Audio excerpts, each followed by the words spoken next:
All right. Well, hello, everybody. I am Major Samo here in the gate room with very, very special guest or cohort today, Mr. Cameron Stewart. You've all heard his name by now, certainly. And we're starting to hear more of the thoughts, opinions, and insights of the man, the brain behind the name. I'm honored to be picking that brain myself a little bit today. Looking very forward to our conversation, which I thought we could take a specific little thing in the game to talk about some of the broader stuff going on. So I decided to pick one of my passions, which is the ships in this Star Trek Fleet Command. After all, you can't have a fleet without ships to Yeah. command. So I thought it would be a good angle to come at things. We have hundreds of officers in the game by now, all these mechanics, all these other things, but one of the most unique little things is the ships. Very exclusive, very close to people's hearts for obvious reasons. So, the game has introduced a wide variety of ships, unique abilities, offering different play styles and stuff. But lots of players have been finding, especially with more and more specialty ships coming out, that newer content is limiting these mechanics or limiting the time frames where they're remaining useful. Yep. So I wanted to ask you, as new content is being designed, Yep. is there any thought going in? What are the emphasis? Where is it going about allowing different ships and play styles to remain viable? I Sure. mean, I know things are funneling towards preferred approaches. You want people always buying the new ship, but what's the thoughts behind keeping different options of play styles and mechanics open? So look, we started this whole journey, and I think it is important to tell the community when this journey started, right? Because you hear a lot of things like, "What's going on over there? Cam's been there for 6 months." Like, what? Number one, this is going to take time, and I've been consistent in talking about that. But the journey really started. I came to Scopely to run our mid-core portfolio, which is three products. WWE Champions, Marvel Strike Force, and Star Trek Fleet Command.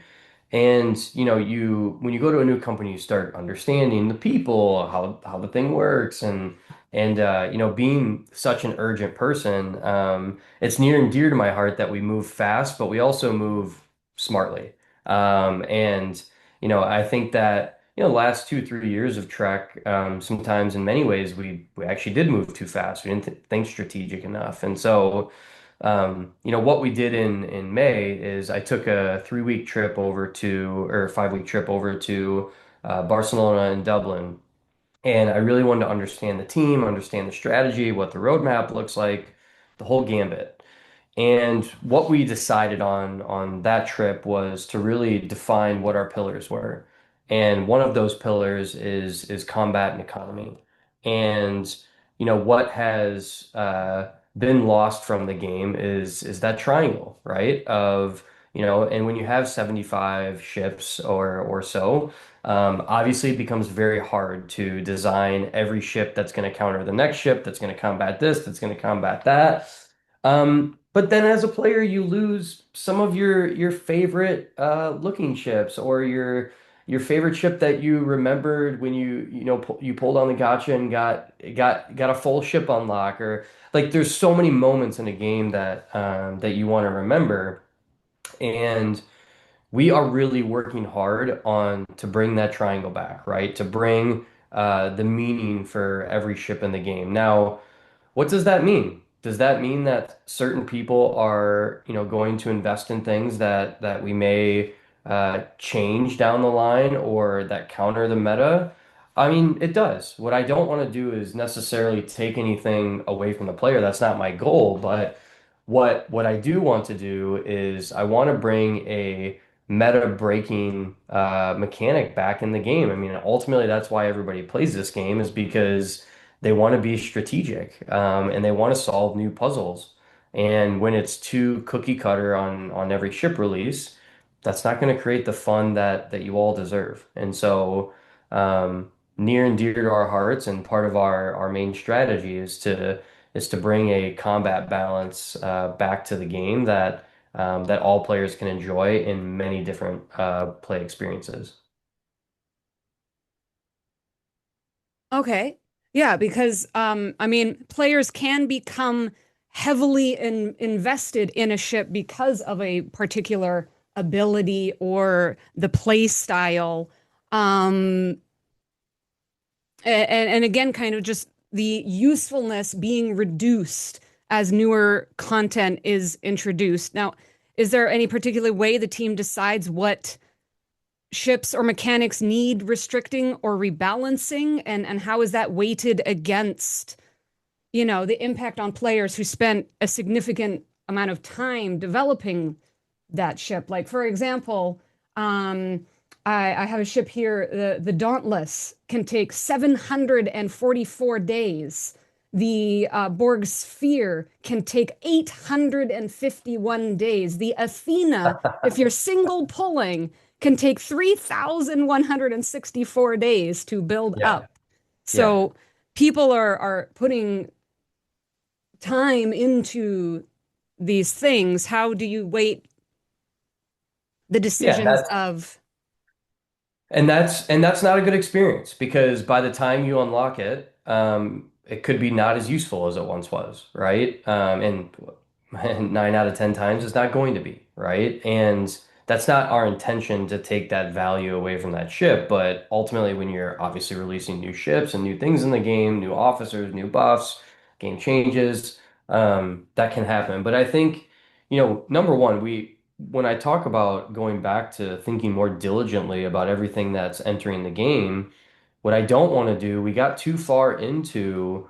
releasing the next ship, hitting release cadence. Gotta ship a ship every 2 months. Gotta ship this every month. Gotta do this.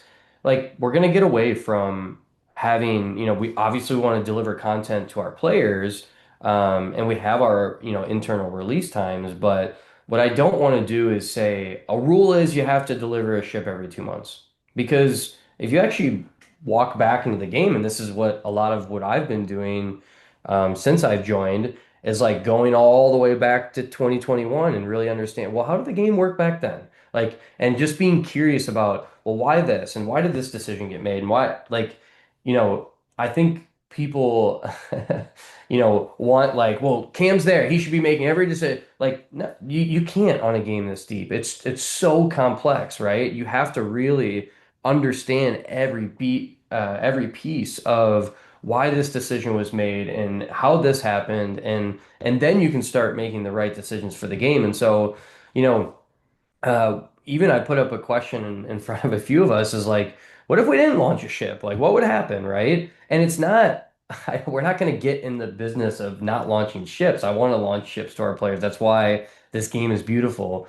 But it was just to get the team to think differently. Like, what would we do in the game? Would we start playing with the environment more? Would we, have new systems? Would we, and it creates that creative blood that this game was built off of, which was honestly this creativeness that we need to continue bringing back. And so when we're on this every month ship cadence, it becomes a production timeline to where you don't think about all of the things of what ships you're going to impact. And then all of a sudden you release something, you go, oh my gosh, that completely wrecked the Dauntless, and now the Dauntless is not useful anymore. And so because we're going to be more diligent about those things, and because we're in an age where we can actually have tools that help us be more diligent. It's not just, one human going behind the scenes and, it's impossible for anybody to think of every single combination that can happen and track. But that will help us going forward, is to take our time on releasing things, and that's what we are preaching. Yeah, because some people are worried about preserving the identity and intended roles of especially older specialty ships. There have been quite a few lately that they have these special abilities. Specifically, you could say Borg Cube, GS-31, Dauntless. People go really hard into these really unique mechanics and ships, and then two bad guys down the line, they're nerfed. You can't use these anymore. Yeah. Limiting people really love having these options of different play styles and strategies and finding the unexpected ways to use them, which is the creative juices. And Yeah. when they're then nerfed, two, three bad guys down the line, the trust becomes blurred. Why would we be investing? We look at, say, the long upgrade times. People invest instead. They want to put the money. They want to get to that, pew pew stage, and then two baddies later, that special wonderful thing is no longer allowed. Um, Yeah. Well, and I so think, and here's, look, and I think everybody understands that, of course there has to be an investment in different things in the game. But what I want people to feel is I want them to feel progression. And when you're working on something that is 800 days long, you can't feel progression. Not in a mobile game. That's impossible. And so. Now, what I'm not promising is, hey, I'm going to take everything from 800 days to 100 days. That's not what of I'm course, saying. of course. But I will tell you that a lot of those conversations are happening because this is a lot of the player feedback that we get. And I think you've seen, part of the content community, like these conversations are happening way more often than they ever have before because for me, when I first got here, I've been a product leader, most of my career, and I said, you know what, I'm going to learn every little bit and every little piece of this game, and every little corner. And then I was like, you know what, that's impossible on this We're game. still trying to learn that. We've been Exactly. playing for 7 Um, years. exactly. And so what I went is I'm going to surround myself with the best people. I'm going to learn the game through them. I'm going to learn the game through people that aren't even on this team anymore, how it was built, why it was built, spending time with the content creators. I'm spending at least 10, 15 hours a week with the content creators and players. And so, that's never been done in my position before, but to me that is critical. That is super important. And so I'm learning a ton through y'all to really understand, what we need to deliver. And then, secondly, I'm also feeling it in the game. I spend my own money, right? I want to feel what you guys feel. I want to feel the investment. I need to feel that friction. And so, look, Star Trek is going to change. And what I ask people is like, not every change is going to be liked by every single player. There's going to be some changes that are liked by some players and other changes that won't be. What I do promise is that we are going to think diligently and we're going to get many different viewpoints before we make those decisions. And I think that's the new way of working. Because even within the content community, you have very different play styles, you have very different lifespans, and then also talking to players that are continuing to be in, G3 and G4, we probably don't get enough feedback in those areas. And so, Star Trek is going to change, and I ask people to take that journey with us and to give us a little bit of, okay, feedback and constructive feedback to ultimately make us solution oriented. So. Yeah. Yeah. Well, one of the things that perhaps those G3 and G4 are looking at is they know they have a lot of ships ahead of them, a lot of stuff, including ships. And there have been many promises over the years of ship or ships that would truly carry on with you through the progression of the game. The most one famous one being the Borg cube, the huge hullabaloo. It's gonna grow with you through the whole game. And that, has not really happened. It did go through many generations, but we've never seen fruition of that kind of thing. Is there any plans for that to be rectified, either with the cube or future planning? Like, is that thought of having ships that really carry on through the whole game, like when G8 comes out, it gets its G8 expansion? Is that still something being talked about, or? Look, I think look with our new player first mindset, these things are being talked about a lot more. The board cube is, of course, incredibly important to track, as a franchise, but it's incredibly important to fleet command. And look, I I am big on making sure that users feel their investment. Now, investing in the same thing for let's think about life for a second, right? And we can boil it down to a mobile game, but ultimately like investing in the same thing all day every day for your entire life, like it's that's a very rare thing. And if you're talking about financially, I know that users understand that they invest in something, they want to get the value out of it, but they know that that value won't necessarily forever live in the same exact way that it lived 5 years ago. Now, what we absolutely can do is bring some of that back, right? And this is where I'm talking about the combat and the meta relationship is to ultimately, be able to go back and say, you know what, the board cube became unimportant. Let's make it important again. And then when the board cube becomes maybe too important, we can create new counters. We can create new ships that's when the game becomes fun again. And you're looking at a lot of different franchises, even in console gaming, that do that all the time, right? Where, they have an important hero that was released early in the game, and all of a sudden, the design team, that was the most important character, and then over time they release heroes and they release, weapons that ultimately go away, and then they bring it back, and it's a big celebration. And this is the type of feeling that, regardless if it's used in that example or not, this is the type of feeling that I want to create because people will be excited again. I don't want to, I feel like that's been the thing that's been missing from Trek. And I want to really drive the happiness in players, the excitement. I fuel off of energy. You can tell from who Yeah, I yeah. am. Oh, Yeah, yeah. it's and I read a lot of the stuff in the community, and I know there's loud voices out there, and we of course appreciate them. We get good feedback from them, but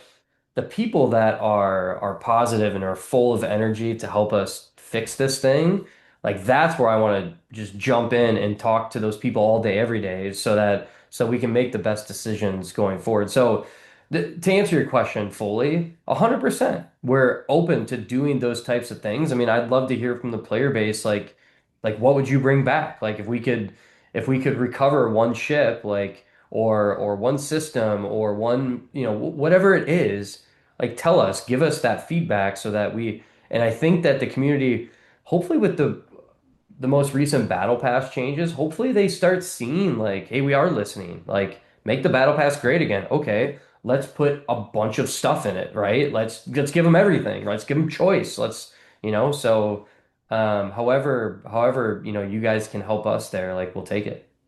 Yeah. Well, I certainly at least have been noticing that with stuff like more choice options coming back, which I've always 100 million billion% more choice, more better. Yeah. And also even this last month or two with seeing some old event structures, like you're working on Alliance tournaments still and Yep. incursions and McCullough's Crucible, trying to update these older things, even so far back as the revamp to the away teams. That Yep. was quite an old thing that was really jazzed up again. So Yep. seeing older factions perhaps even getting revamps to is very exciting to a lot of people. And I Look, think if there was a ship kind of way to do it as well, people will be Yeah. very open to it.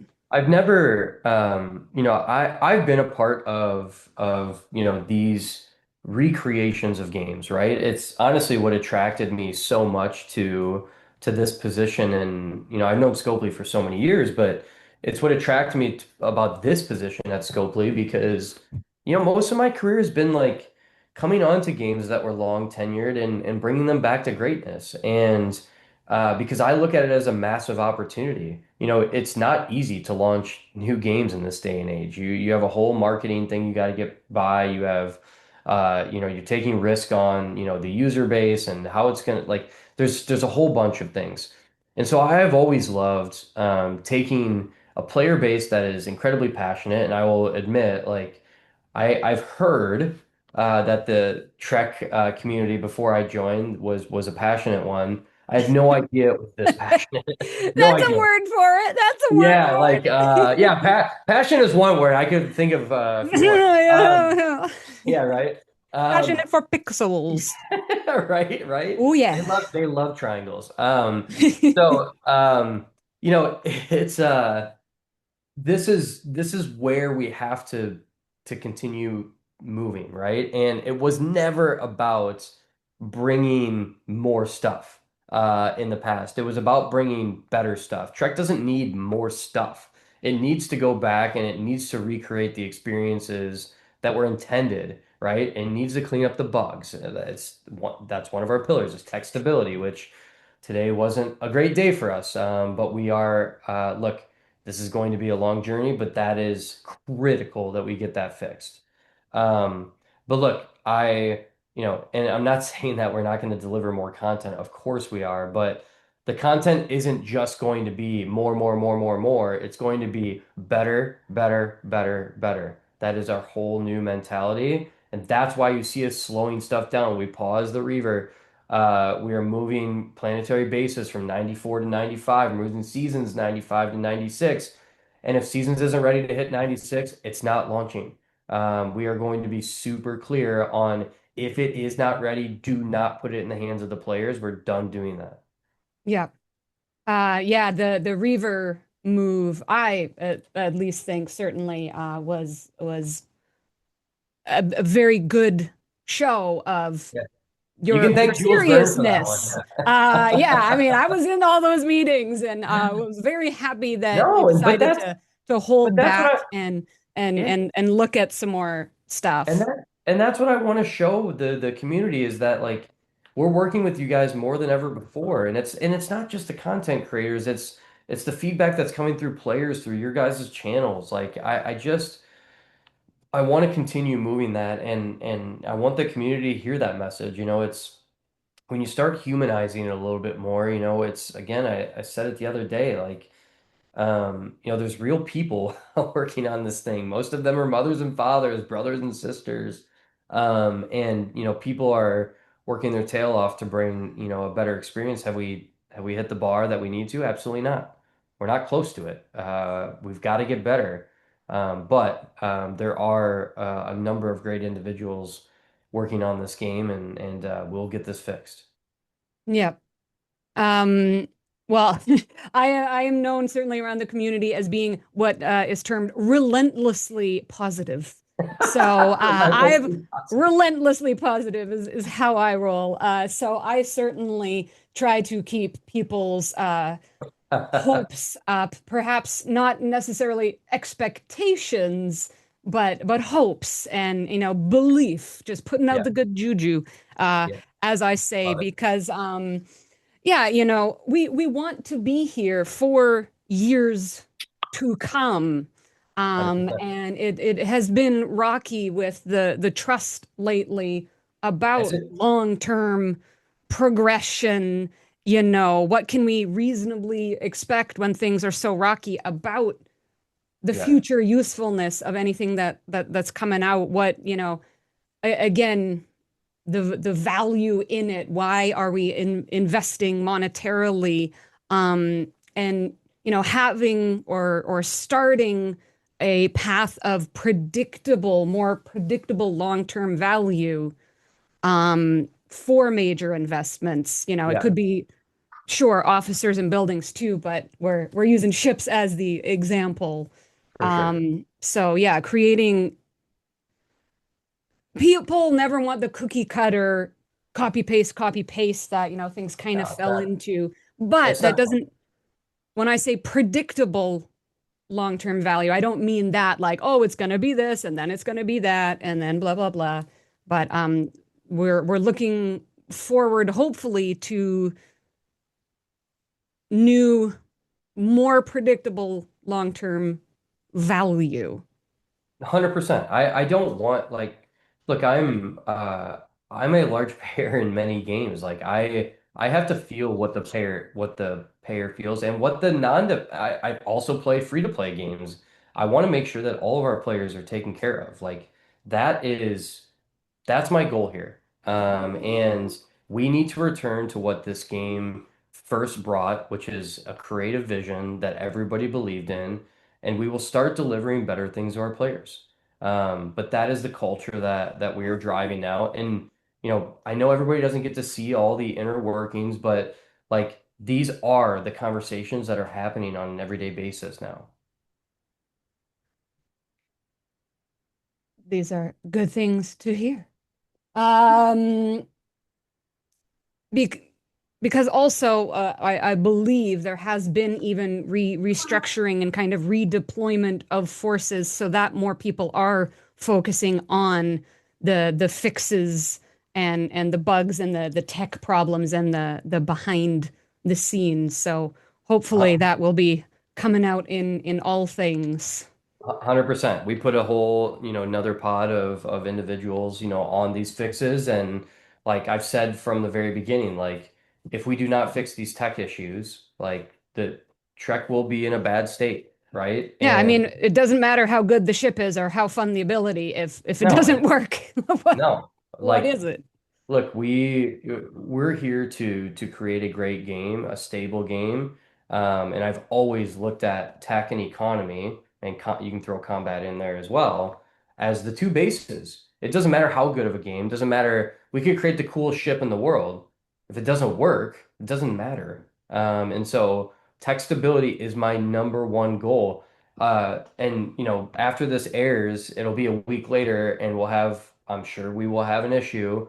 And people will be like, well, if it's number one priority, how, like, look, it's going to take time. It is going to take time. This is a 12-year-old code base, right? It is fixable. But we have to make sure we've got the right people and the amount of people on it.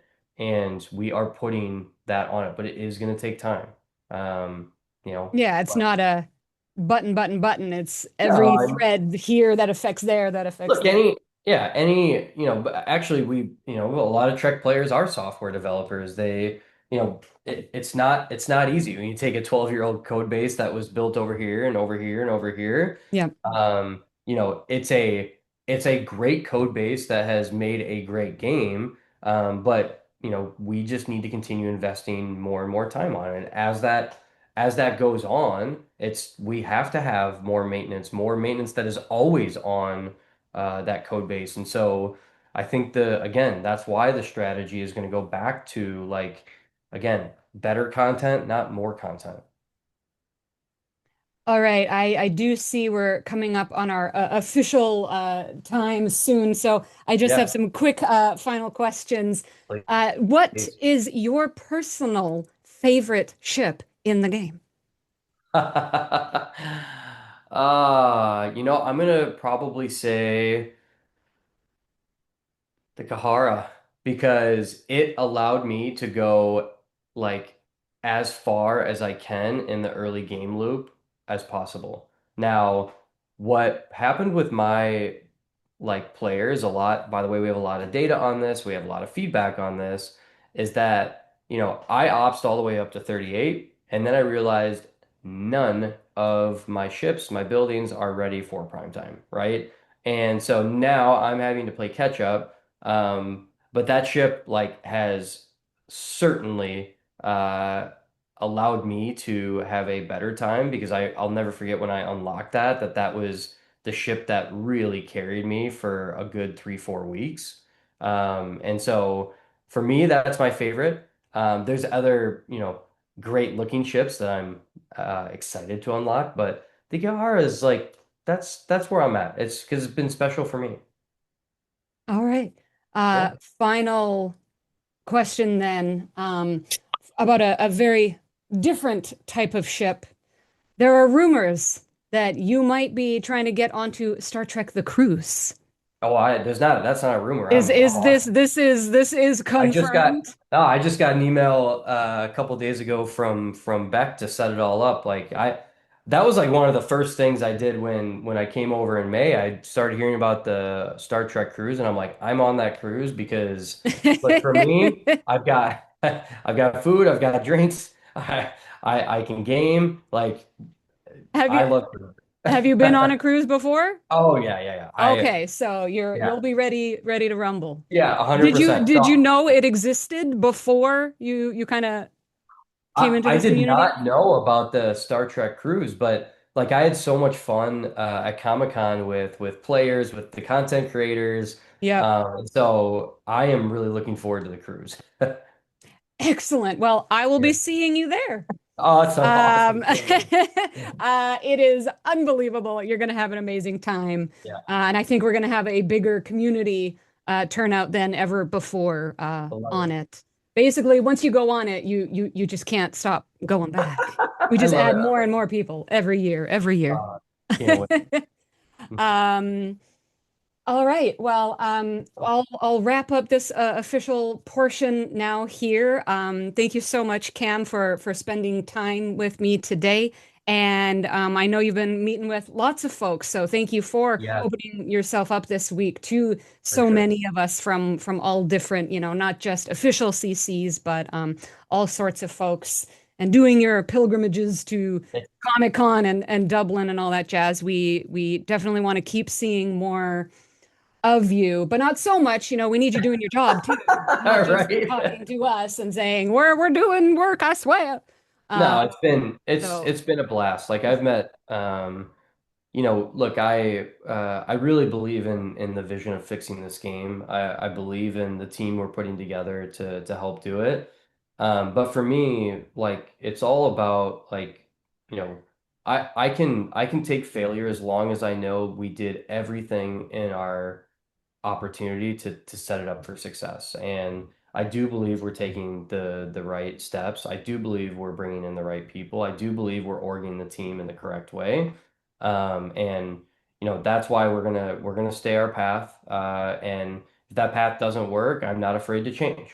And I think that is the word of the day of this whole journey is that change. And that's why we're changing a lot of things in the way that we think, the way that we do. And if that path doesn't work, we'll change again and change again and change again until we get this thing right. So I'm super excited, and the fact that I get to meet and spend time with amazing people, like that's probably been my favorite thing so far. So excellent. Well, thank you one last time, and thank you everybody for watching. This has been Mr. SVP Cameron Stewart with Major Samo here in the Gate Room. Remember, everybody, that the world needs more hugs and it needs more nerds. So don't forget to hug a nerd. I love it. Oh, that's awesome.